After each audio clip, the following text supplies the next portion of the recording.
Bagaimana jika saya katakan bahwa rahasia terdalam dan tergelap dari jiwa perempuan tidak diungkap oleh Freud atau Jung, tetapi oleh seorang pria yang karyanya secara sistematis dihapus dari sejarah? Bahwa setiap teori modern tentang hubungan, ketertarikan, dan dinamika gender hanyalah gema pucat dari kebenaran mengerikan yang ditemukan hampir seabad lalu. Psikoanalis yang dilarang ini, seorang pria bernama Dr. Alistair Finch, mengungkap keharusan biologis yang begitu meresahkan sehingga menjelaskan segalanya mulai dari kasih sayang wanita yang sekilas hingga kesepian eksistensial mendalam yang mendefinisikan pria modern. Dalam beberapa menit ke depan, Anda akan dihadapkan pada teori yang sangat jujur dan sangat tepat secara klinis, sehingga akan mengubah setiap interaksi yang pernah Anda lakukan dengan seorang wanita. Ini bukan psikologi populer. Ini adalah panduan bertahan hidup yang diambil dari sisa-sisa perang melawan kebenaran yang terlupakan. Manfaat dari menanggung pengetahuan yang meresahkan ini adalah kebebasan sejati. Kebebasan dari bernyanyi, dari mencari validasi, dari seluruh matriks penipuan kencan modern. Anda akhirnya akan melihat permainan itu apa adanya. Dan dengan melakukan itu, Anda akan menjadi benar-benar tidak dapat dimainkan. Kisah kami dimulai bukan di Vienna, melainkan di jalanan Edinburgh yang berkabut karena hujan. Setelah Perang Dunia Pertama yang suram, dunia dilanda trauma dan bidang psikologi berkembang pesat mencoba memahami kegilaan kolektif yang telah melanda Eropa. Saat Freud berada di Austria mengembangkan teorinya tentang rasa iri pada penis dan kompleks Oedipus, seorang dokter muda yang brilian dan sangat rusak asal Skotlandia bernama Alistair Finch tiba pada kesimpulan yang sangat berbeda dan jauh lebih berbahaya. Finch pernah bertugas sebagai dokter bedah medan perang di Somme, tempat yang sangat mengerikan, di mana ia menyaksikan ribuan pemuda dikeluarkan isi perutnya, dicabik-cabik, dan dikubur di lumpur. Pengalaman ini tidak hanya memberinya PTSD, tetapi juga mengubah pemahamannya tentang sifat manusia. Ia melihat laki-laki bukan sebagai makhluk mulia dengan dorongan bawah sadar yang kompleks, tetapi sebagai organisme biologis yang diatur oleh naluri evolusi primal. Bertahan hidup adalah segalanya. Sentimentalitas adalah kemewahan yang bisa membuatmu terbunuh. Sekembalinya ke rumah, ia menerapkan sudut pandang Darwinian yang dingin terhadap dunia domestik, terhadap hubungan antara pria dan wanita. Ia mendirikan praktik swasta kecil di kota baru Edinburgh. Disinilah ia mulai mengembangkan karya besarnya, sebuah manuskrip yang kemudian ia beri judul Prinsip Dianik. Klaim utama Finch yang akan membuat karya hidupnya terbakar adalah apa yang disebutnya pusaran kripto. Ia berpendapat bahwa jiwa perempuan bukanlah seperti yang dikemukakan Freud, suatu teater konflik antara id, ego, dan superego. Sebaliknya, ia mengusulkan bahwa itu adalah alam semesta yang mandiri dengan satu hukum absolut, yaitu optimalisasi kelangsungan hidup dirinya sendiri dan keturunan potensialnya. Setiap pikiran, setiap emosi, setiap tindakan, mulai dari pandangan sekilas hingga pernikahan seumur hidup, disaring melalui satu keharusan biologis yang tidak dapat dinegosiasikan ini. Cinta dalam pengertian romantis yang kita idolakan adalah ilusi biologis. Koktail kimia yang dirancang oleh evolusi untuk memfasilitasi proses pengoptimalan ini. Seorang wanita tidak mencintai seorang pria. Dia menganggapnya sebagai solusi yang paling tepat untuk persamaan kelangsungan hidupnya pada saat tertentu. Ketika variabel persamaan berubah, statusnya, sumber dayanya, kesehatannya, atau munculnya solusi yang lebih baik, pengalaman cinta menguap dan dihitung ulang. Inilah pusaran kripto. Seorang wanita adalah pusat dunianya sendiri.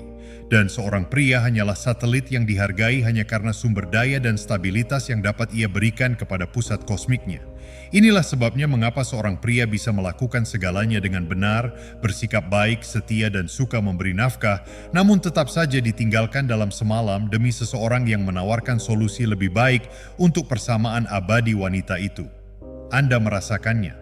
Anda pernah melihat seorang teman yang benar-benar terkejut karena putus cinta, sangat bingung, dan bertanya, "Tapi saya melakukan segalanya untuknya." Finch akan mengatakan itu adalah kesalahan pertamanya. Dia adalah sumber daya, bukan penguasa. Dia tinggal di alam semesta miliknya, mengorbit putranya, dan dia hanya menemukan bintang yang lebih terang. Untuk membuktikannya, Finch tidak hanya mengandalkan terapi bicara. Dia melakukan penelitian secara rahasia dan menurut standar saat ini sangat tidak etis. Studi kasusnya yang paling terkenal dan paling dilarang adalah pasien E, seorang sosialita kaya bernama Eleanor. Eleanor datang ke Finch menderita apa yang disebutnya melankolis yang mengerikan, depresi berat yang muncul meskipun kehidupannya tampaknya sempurna. Seorang suami yang kaya, anak-anak yang cantik, dan sebuah rumah besar di dataran tinggi Skotlandia. Analisis konvensional akan melabeli ini sebagai histeria atau neurosis. Finch melihatnya sebagai titik data.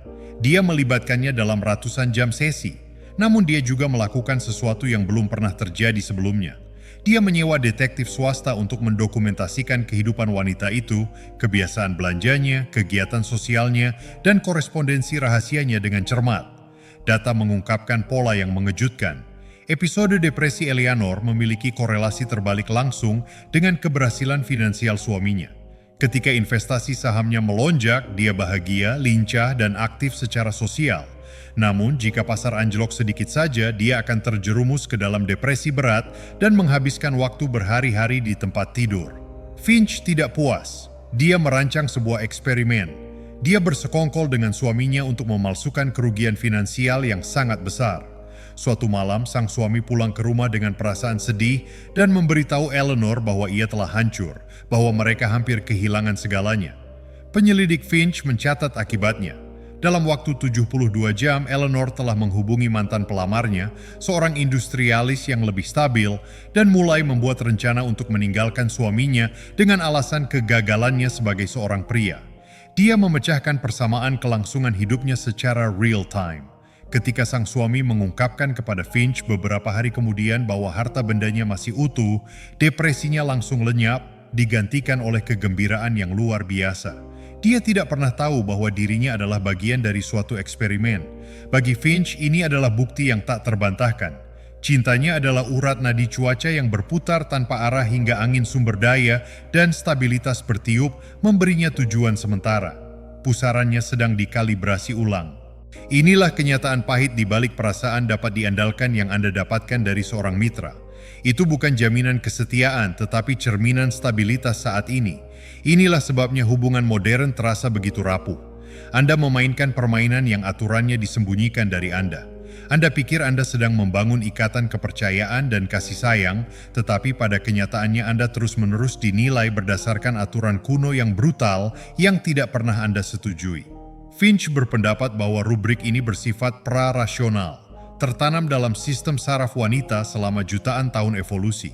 Ia menunjuk pada studi antropologi suku pemburu pengumpul pra-agraris dan mencatat bahwa kelangsungan hidup seorang wanita sepenuhnya bergantung pada kecakapan berburu kaum pria.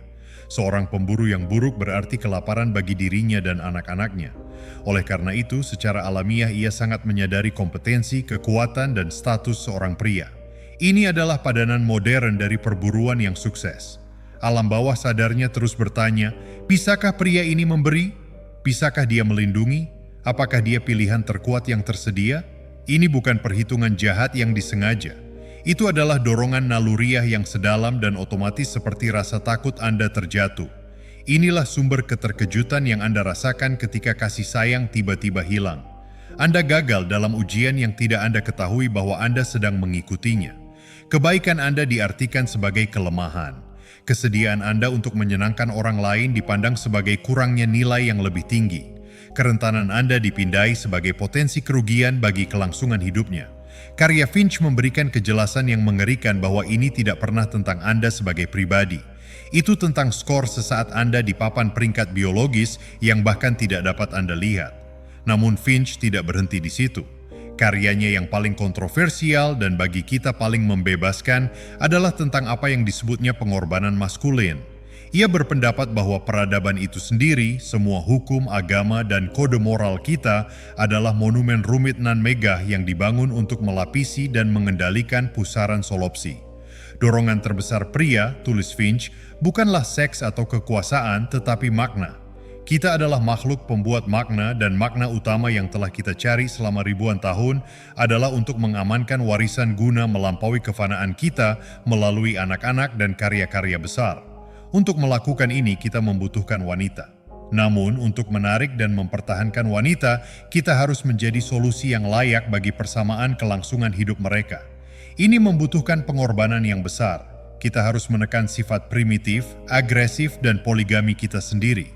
Kita harus membangun, bertani, menciptakan, dan menaklukkan. Bukan untuk diri kita sendiri, tetapi untuk memberi sinyal kepada pusaran bahwa kita adalah investasi yang layak. Setiap katedral yang dibangun, setiap kerajaan yang ditaklukkan, setiap kekayaan yang dikumpulkan pada intinya adalah pertunjukan perkawinan dalam skala peradaban. Kegembiraan yang kita rasakan saat mencapai suatu prestasi seringkali dikaitkan dengan pengetahuan mendalam yang membuat kita menjadi pasangan yang lebih menarik. Seluruh bangunan masyarakat beradab adalah sangkar yang dibangun laki-laki untuk diri mereka sendiri agar mereka mudah disukai perempuan. Inilah pengorbanan maskulin, menukar potensi kita yang mentah dan liar demi kesempatan mendapatkan warisan. Namun dunia modern telah melanggar kontrak ini. Feminisme dan kapitalisme menurut Finch telah memberi wanita ilusi bahwa mereka dapat menyediakan sumber daya dan keamanan mereka sendiri, membuat pengorbanan maskulin tradisional tampak usang. Mengapa membangun katedral ketika dia bisa sendirian dan membangun katedralnya sendiri? Oleh karena itu, manusia modern tersesat, tujuannya hilang, pengorbanannya tak berarti. Dia diceritakan sebagai sosok yang rentan dan emosional, sifat-sifat yang secara langsung bertentangan dengan sinyal kekuatan dan kompetensi tabah yang dicari oleh pusaran itu. Inilah akar epidemi kesepian kaum pria. Anda diminta memainkan peran yang dirancang evolusi bagi Anda, sementara pada saat yang sama dipermalukan karena sifat-sifat yang membuat Anda sukses dalam peran tersebut. Inilah berita mengejutkan yang membuat karya Finch dilarang. Itu bukan hanya teori tentang wanita, itu adalah teori yang mengungkap kemunafikan mendasar masyarakat itu sendiri. Naskahnya, Prinsip Dianik, diserahkan untuk diterbitkan pada tahun 1936. Kalangan akademis dan medis merasa ngeri. Hal itu dikecam sebagai misoginis, tidak etis, dan berbahaya. Namun, alasan sebenarnya di balik penindasan tersebut menurut Finch dalam buku harian pribadinya adalah karena hal itu mengungkap kebenaran buruk yang belum siap diterima dunia. Hal itu merusak tumbuhnya cita-cita romantis tentang pernikahan dan cinta. Itu merupakan ancaman bagi ketertiban sosial. Tokoh-tokoh berpengaruh, termasuk para dermawan universitas, yang melihat pernikahan mereka sendiri tercermin dalam analisis dingin Finch, menekan penerbit tersebut. Seluruh cetakannya disita dan dibakar oleh otoritas universitas berdasarkan undang-undang kesusilaan yang tidak jelas. Finch dipermalukan, izin praktik kedokterannya dicabut atas tuduhan malpraktik etika atas pekerjaannya menangani pasien E. Ia meninggal dalam ketidakjelasan dan kemiskinan pada tahun 1942. Seorang pria yang hancur, catatan penelitiannya berserakan dan hilang. Atau begitulah yang mereka pikirkan. Karyanya bertahan dalam bentuk fragmen-fragmen, dalam surat-surat pribadi, dan dalam catatan-catatan beberapa mahasiswa pemberani yang secara diam-diam menyimpan halaman-halaman naskahnya, mewariskannya seperti teks-teks sesat. Apa yang Anda pelajari hari ini adalah kebangkitan pengetahuan terlarang, peta menuju permainan yang tidak pernah Anda ketahui sedang Anda mainkan. Memahami pusaran solopistik bukanlah penyebab keputusasaan. Itu adalah fondasi bagi kebebasan dan kekuasaan sejati.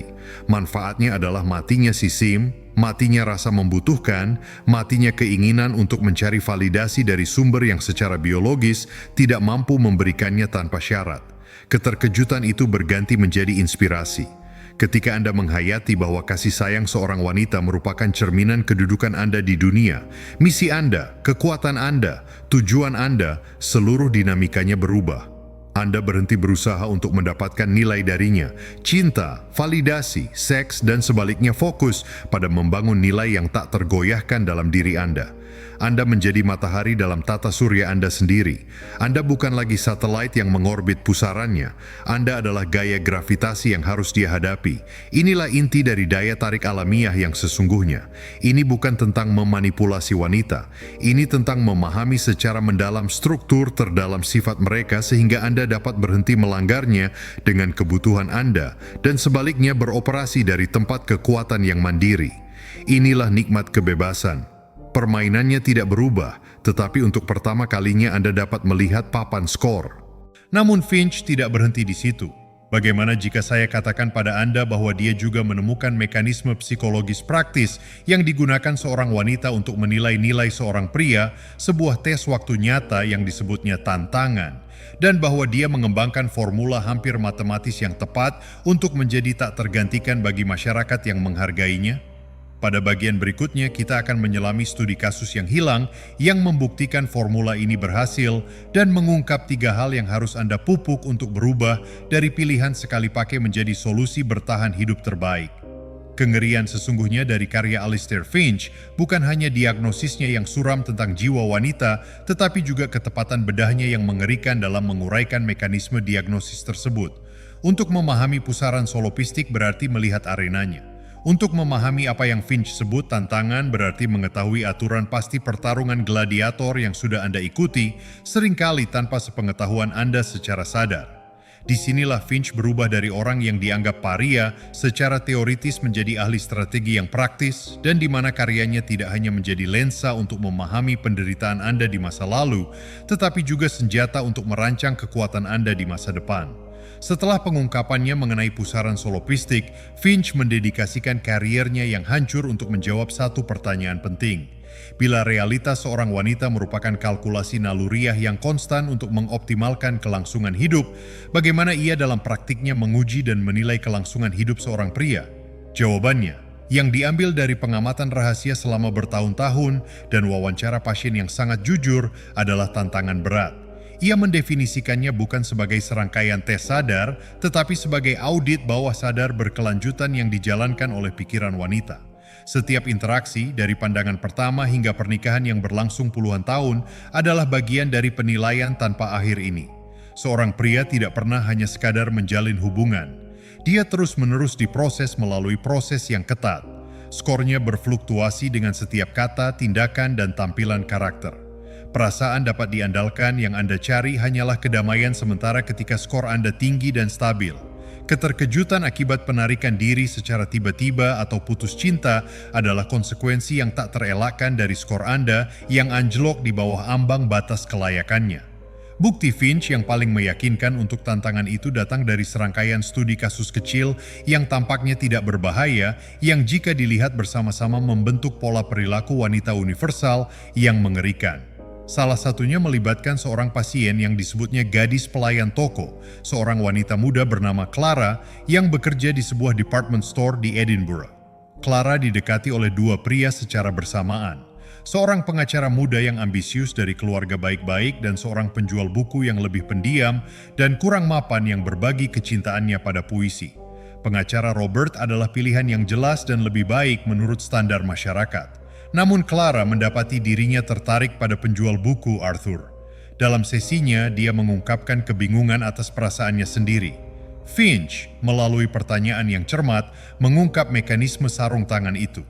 Robert yang percaya diri dengan statusnya sering membuat janji-janji besar tentang masa depan mereka, rumah yang akan mereka beli, liburan yang akan mereka ambil.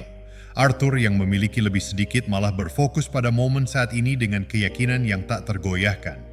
Dia akan dengan tegas memilih restoran untuk kencan mereka, membela pendapatnya tentang penulis tanpa meminta maaf, dan dengan lembut tetapi tegas menantangnya ketika dia sedang bimbang. Robert meminta persetujuannya. Arthur mengasumsikannya.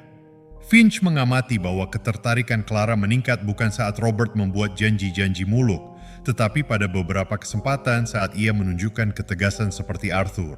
Sebaliknya, daya tariknya memudar setiap kali Arthur mencari validasinya atau tampak membutuhkan.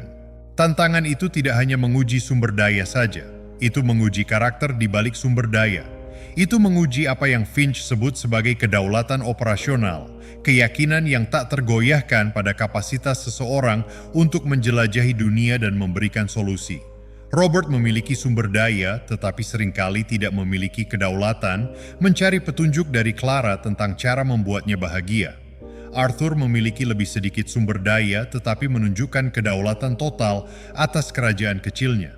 Dan itu adalah sinyal yang lebih kuat ke kabel kuno Clara. Dia tidak membutuhkan pria yang memiliki peta. Dia butuh pria yang bisa menjadi peta. Inilah inti dari gejolak emosi yang dialami banyak pria. Anda yakin Anda sedang diuji berdasarkan jabatan Anda, mobil Anda, penghasilan Anda. Dan meskipun itu adalah titik data, itu bersifat sekunder. Ujian utamanya, pertanyaan utama dari tantangan itu adalah, apakah realitas pria ini berasal dari dalam dirinya sendiri atau bergantung pada saya? Ketergantungan, validasi, pencarian, dan keraguan-raguan bukan hanya tidak menarik. Mereka dalam logika tantangan itu merupakan ancaman langsung terhadap kelangsungan hidupnya. Mereka memberi sinyal bahwa Anda adalah beban yang akan menguras sumber daya emosionalnya, bukannya aset yang akan menambahnya. Kegembiraan Anda bersamanya haruslah merupakan konsekuensi dari keadaan Anda yang terpenuhi, bukan sumbernya. Inilah sebabnya mengapa tindakan romantis yang muluk-muluk seringkali menjadi bumerang setelah pertengkaran. Mereka adalah tanda neon besar yang berkedip-kedip menunjukkan adanya kebutuhan. Upaya putus asa untuk mendapatkan pengampunan dan membangun kembali hubungan yang hanya membuktikan bahwa kondisi emosional Anda bergantung padanya. Itu akan menurunkan skor Anda secara drastis. Tantangan itu selalu berjalan. Bila Anda bertanya apa yang salah setelah dia memberi Anda perlakuan dingin tanpa suara, berarti Anda gagal dalam tantangannya. Anda mencari isyarat emosional darinya untuk mengkalibrasi perilaku Anda sendiri. Orang yang berhasil melewati tantangan tetap tidak terpengaruh, kondisi batinnya tetap stabil. Dia mungkin bertanya sekali, tetapi jika menemui perlawanan, dia hanya melepaskan diri dan kembali ke tujuannya sendiri, menunjukkan bahwa suasana hati sementara wanita itu tidak dapat menggagalkan kedaulatan operasionalnya. Ini bukan permainan manipulasi, ini adalah penerapan harga diri yang mendalam. Pemahaman bahwa misi Anda, kedamaian Anda, dan kerangka Anda adalah prioritas yang tak tergoyahkan. Tetapi Finch tahu bahwa menjadi lebih berdaulat adalah nasihat yang samar. Seorang jenius dalam penerapan pragmatis, ia memecah komponen-komponen seorang pria yang secara konsisten akan melewati tantangan dan menjadi, di mata pusaran kripto, solusi yang tak tergantikan. Ia menyebutnya Trinitas Nilai, dan tetap menjadi aspek paling praktis dan terlarang dari seluruh filsafatnya. Trinitas bukanlah tentang apa yang Anda miliki, tetapi tentang siapa Anda. 3 pilar tersebut adalah penyediaan, perlindungan, dan transendensi. Kebanyakan pria salah paham mengenai ketentuan.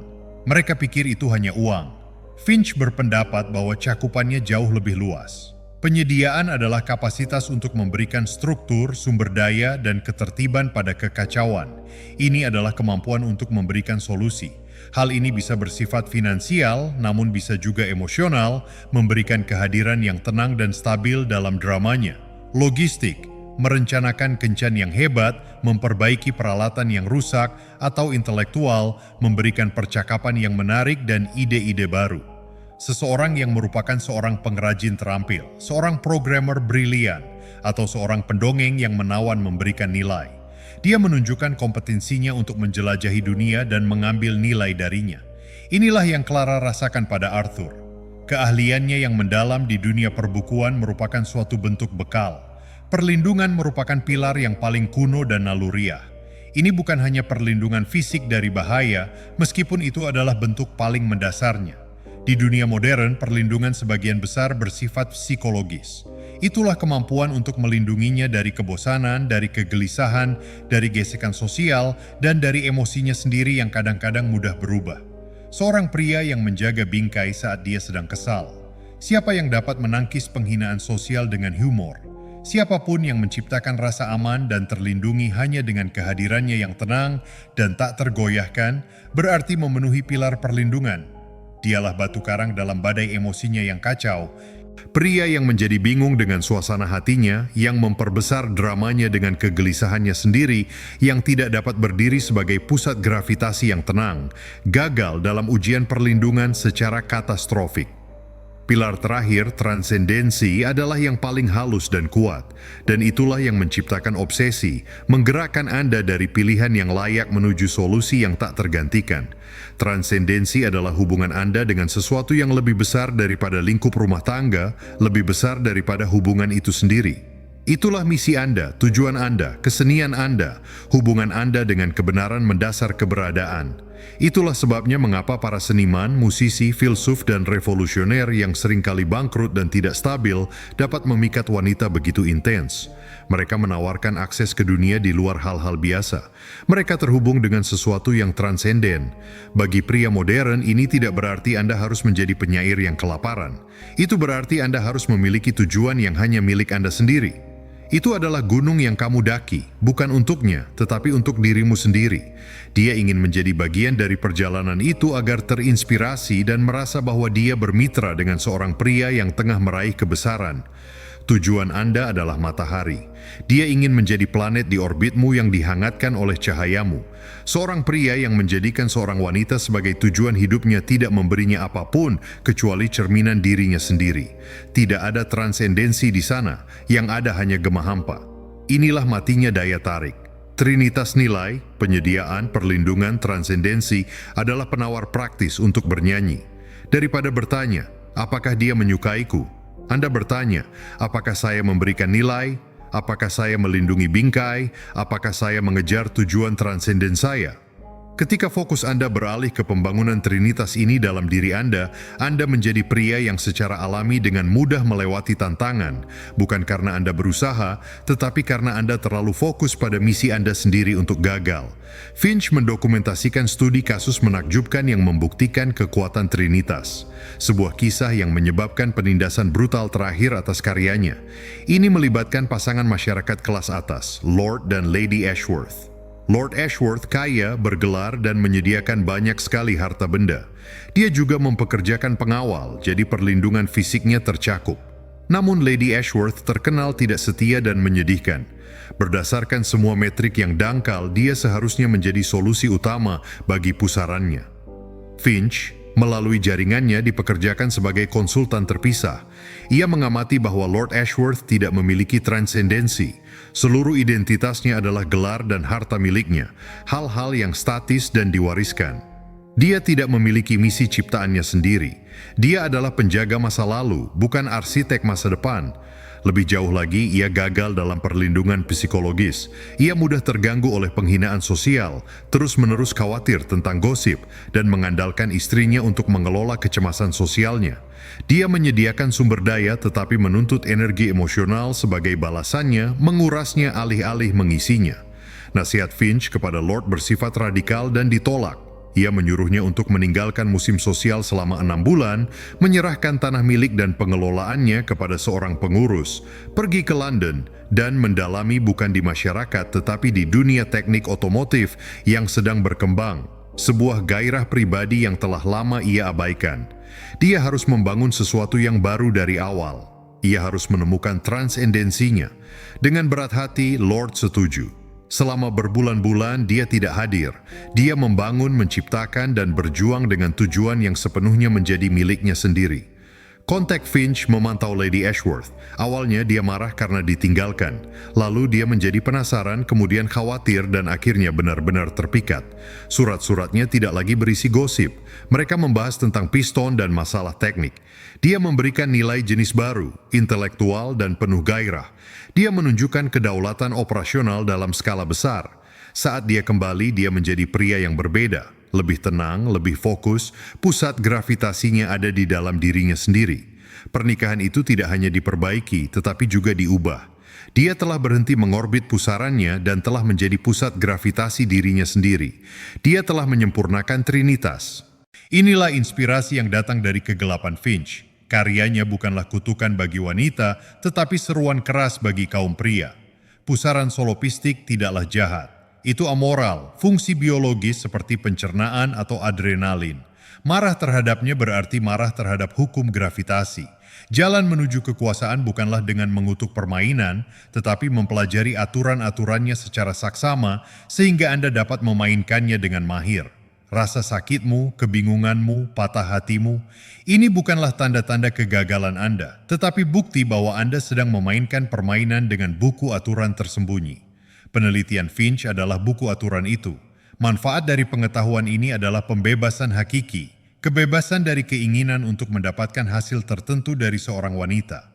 Ketika rasa nilai, tujuan, dan kedamaian dalam diri Anda dihasilkan secara internal oleh komitmen Anda terhadap trinitas Anda sendiri, Anda menjadi kebal terhadap fluktuasi tantangan harian.